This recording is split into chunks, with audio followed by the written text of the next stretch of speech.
After everything that's already gone wrong, you'd think the upcoming Snow White movie couldn't possibly sink any lower, but somehow, Disney has managed to prove us all wrong. With the official trailer finally surfacing, this already controversial project has reached a whole new level of disaster. Snow White was hyped up to be one of Disney's most ambitious ventures, so you'd expect the studio to pull out all the stops with its marketing. But from day one, the rollout has been a complete catastrophe, starting when the lead actors openly criticized the beloved original characters. During the build-up, audiences were given almost nothing substantial, just vague teaser clips that didn't add up to anything meaningful. Most assumed Disney would unveil the official trailer alongside the release of Wicked, a sensible and strategic choice, and they did, but in the most baffling way possible. Instead of launching a global promotional push, Disney limited the trailer and poster to a few select theaters for barely over a week. The rollout stopped there, and fans were left scouring the internet, unable to find the official trailer anywhere. It wasn't until a leaked recording began circulating online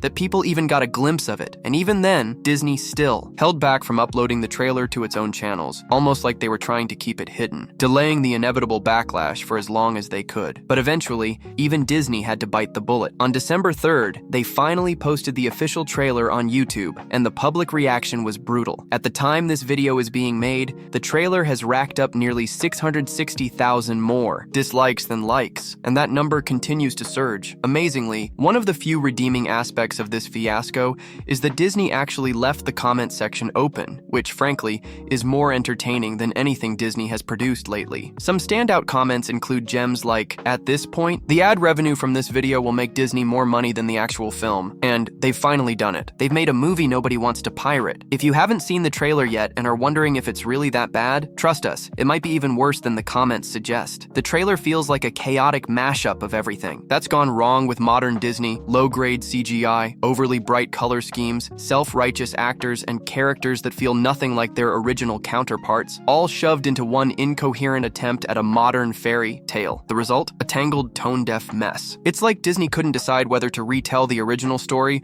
or reimagine it entirely, so they tried to do both, and failed at both. While the visuals mimic moments from the 1937 classic, none of it fits into the new narrative. You're left scratching your head, wondering how they expect to squeeze in both the evil hag tricking Snow White into eating the poisoned apple and Snow White leading a rebellion. The two plotlines simply don't belong in the same story, unless they're banking entirely on nostalgia to get audiences in the seats, only to bait and switch them once the lights go down. Making matters worse is the film's visually jarring CGI. It genuinely feels like Disney took a scalpel to the original film, but instead of crafting something elegant, they slashed it apart with reckless abandon. The animations are garishly oversaturated, devoid of depth, and completely lifeless. While the animals mimic the expressions of their 2D counterparts, they lack any of the magic Walt Disney once envisioned. They come across more like robotic, stuffed animals than living, breathing characters. And the dwarfs? Somehow even worse. After all the controversy surrounding their redesign, including Peter Dinklage's outspoken criticism, Disney shifted from using actual dwarf actors to casting a hodgepodge of so-called magical beings. The final result is a bizarre mix of animation and hyperrealism that's both uncanny and unsettling. For a studio as powerful as Disney, this level of CGI is shocking. This is the same company that gave us the Chronicles of Narnia. Yet somehow, even that nearly 20-year-old film, with its smaller budget and less advanced tech, looks vastly superior. It's baffling to see a studio go from crafting a photorealistic lion in The Lion King to delivering an unconvincing cartoon turtle. On top of the botched visual effects, the entire production feels phoned in. The sets look blatantly fake, overly reliant on green screens, and the costumes seem plastic and cheap, more like knockoff Halloween outfits than part of a $300 million cinematic experience. Ironically, the only character who doesn't feel like they were ripped out of a cartoon is the old hag, and even that's not exactly praise. Sure, this is a kids movie, and maybe kids won't nitpick the details, but they still deserve high-quality content. So do the parents watching with them. Disney's overdependence on CGI in recent years has made their films feel hollow and soulless. Just look at the decline in quality. You don't even have to look far back. Compare Lily James's gown in Cinderella with Rachel Zegler's costume in Snow White. It's a night and day difference. Despite being made less than a decade apart, the quality drop is undeniable and frankly embarrassing. And sadly, not even the performances can rescue this train wreck. While Rachel Zegler has become one of Disney's most disliked stars, mostly due to her off-putting interviews, her acting isn't completely without merit. She can deliver lines well, and her singing voice is undeniably strong. But Gal Gadot as the evil queen? That's where things really fall apart. Disney villains are supposed supposed to be larger than life, deliciously dramatic, and captivating. They're supposed to command every scene, even when they're at their most villainous. Think of Jeremy Irons' Scar. He brought flair, charisma, and presence to the screen. In contrast, Gadot's performance feels wooden and disengaged. Her evil queen doesn't exude menace or obsession. Instead, she just seems mildly annoyed. What should be a terrifying descent into vanity-driven madness instead comes across as surface-level pettiness. There's no psychological depth, no dangerous allure, just flat delivery and visible boredom. And then there's the bigger issue, Disney's attempt to reframe Snow White as a modern feminist icon. While that alone isn't a problem, the way it's been executed feels forced and tone-deaf. Zegler made headlines when she described her character as not being saved by a prince, but instead wanting to be the leader her father believed she could be. That's fine in theory, but when paired with her dismissive tone toward the original story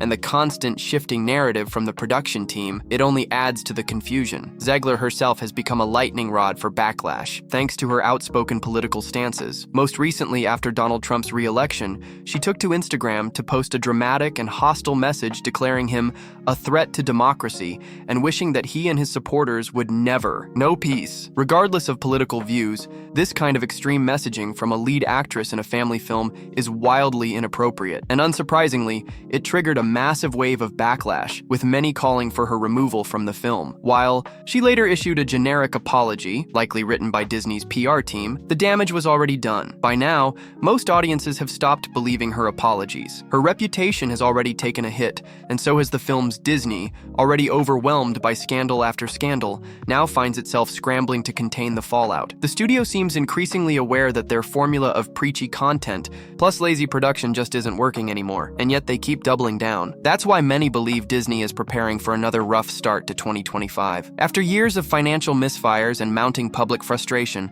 this new Snow White could be the studio's next major flop. Despite throwing enormous budgets and countless man-hours at their films, the return on investment continues to shrink. Forbes reported that Snow White has already cost the studio $269 million, and that's not even including final marketing pushes. Much of that ballooned budget came from costly reshoots sparked by backlash around the original dwarf replacements and other changes. While Disney managed to claw back $55.5 million in UK tax credits, the spending has still been outrageous, and it's not over yet. Experts estimate the film's total cost could easily surpass $300 million by the time it hits theaters, and judging by the reaction to the trailer, it's highly unlikely this movie will make that money back. Even The Little Mermaid, which had a far more likable lead, still ended up losing Disney around $5 million.